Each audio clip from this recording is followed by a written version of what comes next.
À Paris, on ne mange plus avec des fourchettes, on mange avec des bâtons. En fait, le problème, c'est que quand tu mets une fourchette dans la main d'un Parisien, il devient dangereux, il peut le planter dans n'importe qui. Tu connais pas Paris? Je vais te faire visiter. Ça, là, c'est les véhicules qui sont utilisés pour envahir Paris avec des pauvres, rajouter de la pauvreté. C'est-à-dire qu'il y a tout un tas de pauvres comme ça qui se rejoignent tous à Paris pour manifester ensemble et montrer que ça existe encore les pauvres en France. Là, on va descendre dans les égouts parisiens. Voilà, nous y sommes. Alors, c'est vraiment des égouts très bien aménagés. Hein. Bon, ça pue quand même la pisse, c'est dégueulasse. Il y a des gens partout qui essaient. Ils peuvent pas vivre en fait à la surface parce que la surface c'est réservé aux riches. Et donc ils passent leur temps ici à attendre pendant des heures, à se frapper des fois, à faire la queue. Qu'on fait la queue dans les égouts. Parce que c'est important d'attendre.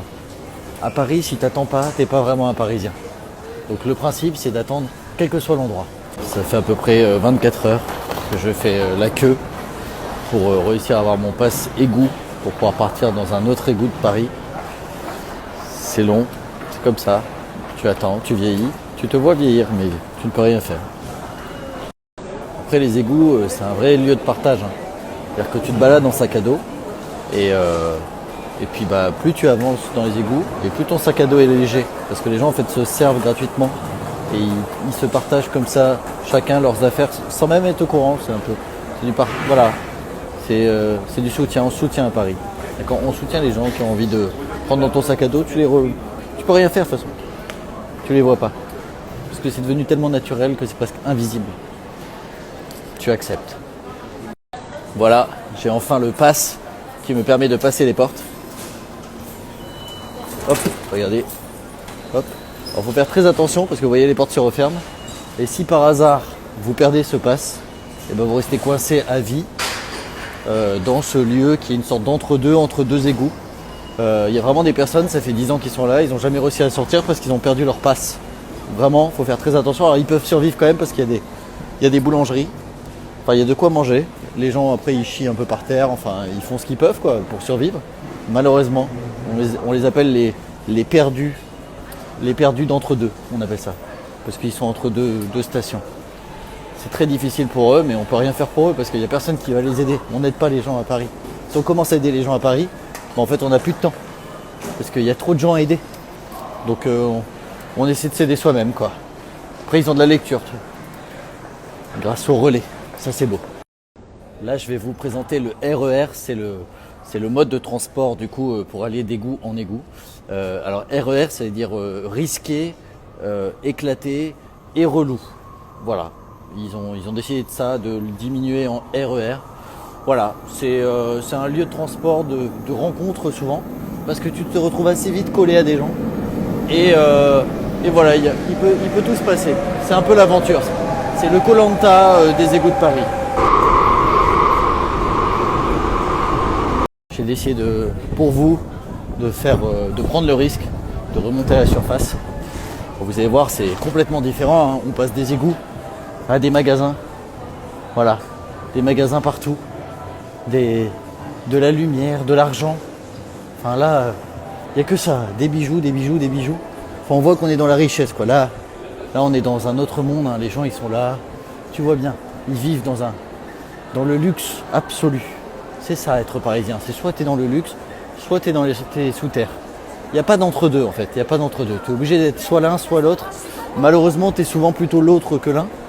Et puis après, voilà. Après, il y a quand même des gens aussi qui font semblant d'être riches. Eux, c'est toute une technique. Ils s'habillent à peu près bien alors qu'ils ne mangent pas. Tu les vois, ils sont très maigres, mais bien habillés. Puis voilà. On est un peu dans le futur aussi à Paris. C'est déjà Noël. En novembre. Alors pour moi, c'est l'heure de manger. J'ai de la chance, c'est que j'ai réussi à économiser un SMIC qui va me permettre de manger un sandwich à Paris. Si j'ai de la chance, si j'arrive à trouver un sandwich au prix d'un SMIC, c'est pas toujours évident parce que c'est vrai que parfois il faut 2, 3, 4 SMIC pour acheter un sandwich au jambon. Voilà, c'est comme ça. Il y a un moment, soit tu vis dans le luxe, soit tu galères. Mais il y a toujours des astuces. Il suffit de faire la gueule. Si vous faites la gueule, vous avez des réductions. Vous faites la gueule, vous pouvez avoir un sandwich pour à un demi-SMIC. Vraiment, ça c'est la chance de Paris, c'est qu'en fait, si tu arrives à t'intégrer, ils sont plus sympas avec toi et puis ils te font des réductions. Tu commandes directement sur des bornes, hein, parce que les Parisiens ils ne se parlent plus. Faut vraiment, voilà. En fait, tu choisis sur des bornes et directement, tu peux manger. Le principe, c'est d'essayer de moins se parler au maximum, d'accord ? Si tu commences à parler aux gens, les gens ils peuvent faire des crises de panique. On ne sait jamais ce qui peut se passer. Voilà, c'est de la nourriture très saine. On est sur de la nourriture typiquement parisienne. Bon, j'ai changé de restaurant parce que les hot dogs au final me semblaient bizarres. Du coup, je suis allé dans un autre restaurant où tout le monde a sa tablette. Parce que comme d'habitude, hein, il ne faut pas parler aux gens. Et donc tu manges sur ton petit coin de table. Parce que c'est très, très serré. Parce qu'on n'est pas là pour prendre de la place à Paris. Hein. Chacun a son centimètre carré. On optimise la place. On est vraiment dans le futur. Hein. C'est-à-dire que là, en fait, la nourriture, elle m'a été amenée sur des rails. En fait, il y a des petits trains là-bas. Et en fait, ils te ramènent la nourriture directement à toi. Tout est efficacité. À Paris, on ne mange plus avec des fourchettes. On mange avec des bâtons. En fait, le problème, c'est que quand tu mets une fourchette dans la main d'un Parisien, il devient dangereux, il peut le planter dans n'importe qui. Donc voilà. Donc on a des bâtons avec des bourrons, histoire de blesser personne. Voilà. C'est ça la sécurité aussi. Après la demi-surface, on va arriver dans la vraie surface. Cet endroit qui mélange richesse et crime. Un peu comme GTA au final. GTA dans la vraie vie, c'est Paris. Le plus gros barbecue de Paris, qui est vraiment là pour que tout le monde puisse manger tous ensemble. Ça s'appelle Notre-Dame. Parce qu'en fait, avant de faire des barbecues, ils avaient fait brûler une femme qui était Jeanne d'Arc. Et du coup, depuis, voilà, c'est devenu un énorme barbecue. En fait, alors il s'allume pas souvent. Ça fait beaucoup de bruit quand il s'allume. Parce que voilà, tout le monde veut en profiter. Ils sont tous avec leurs marshmallows. Mais voilà. Et à chaque fois, le problème, c'est qu'à chaque fois qu'ils brûlent Notre-Dame pour faire un barbecue, après ils doivent la reconstruire. Donc c'est voilà quoi. C'est vraiment un événement. Ça arrive pas souvent, mais quand ça arrive, faut en profiter, quoi. Alors il y a aussi beaucoup de gestes de sensibilisation à Paris parce que vous savez que voilà, il y a beaucoup de maladies qui circulent, hein, vous savez, avec le Covid par exemple qui a circulé il n'y a pas très longtemps. Du coup ils ont fait des statues en clair qui veulent dire tous dans ta main. C'est important. Le plus gros danger de Paris, c'est des êtres ignobles qui peuvent venir à tout moment te dévorer. Hein.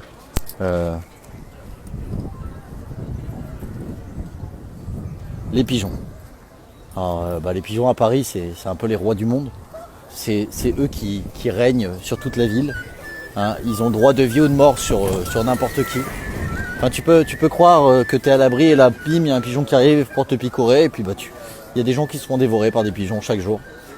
Le principe, c'est d'essayer de baisser la tête pour surtout pas les attirer. Vraiment, il faut faire très attention.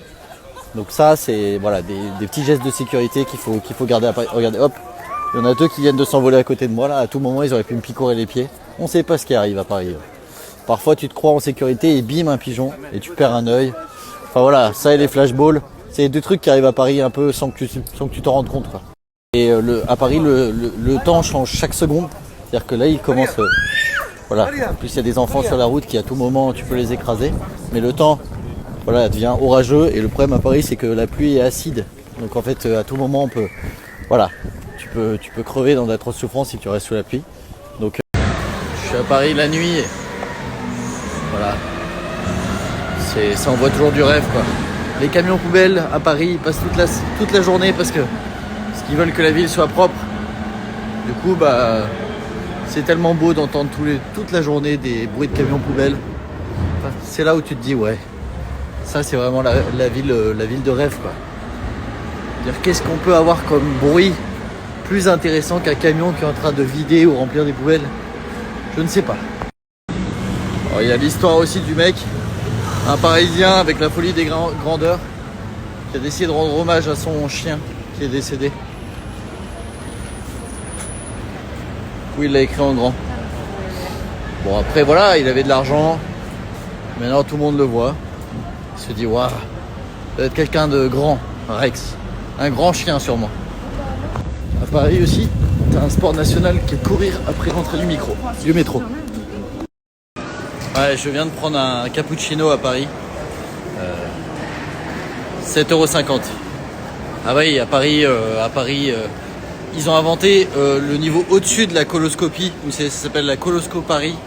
Le principe est simple, hein, c'est que vraiment, tu te fais fister, quoi, mais vraiment, avec les deux mains. Alors, ils sont sympas parce qu'ils écrivent quand même merci de votre visite à la fin, pour bien comprendre que c'est plus eux qui t'ont visité que toi en fait, hein, qui a visité le bar. C'est-à-dire que vraiment là, ils ont vu au plus profond de toi et ils se sont dit tiens, on va aller encore plus profond pour te la mettre encore plus profond. Voilà. Bon, le cappuccino avait un goût délicieux. Non, c'était un cappuccino totalement normal. Après à Paris, ils ont du mal à s'approvisionner. On est dans une petite bourgade, donc c'est très difficile pour eux de... Voilà, il n'y a que des corbeaux qui viennent amener de la nourriture ici, donc obligatoirement tous les prix sont très chers. Parce qu'il n'y a aucun accès ici, c'est très difficile de venir, très difficile de repartir aussi. Voilà, je repars de partie beaucoup plus léger. Hein. C'est qu'on se sent beaucoup plus léger déjà, le sac à dos, il est plus léger. Ton portefeuille, il est plus léger. Voilà, tu te sens tellement léger que tu as l'impression que plus rien ne peut t'arriver de pire dans la vie en fait. Que tu as vraiment vécu le climax des choses pourries. Et donc derrière, tu arrives, quel que soit l'endroit où tu pars derrière, que tu pars à Roubaix, que tu pars n'importe où, et bah tu te sens bien. C'est ça Paris. Ça te permet de voir que l'herbe est plus verte ailleurs. Parce qu'il n'y a pas d'herbe ici.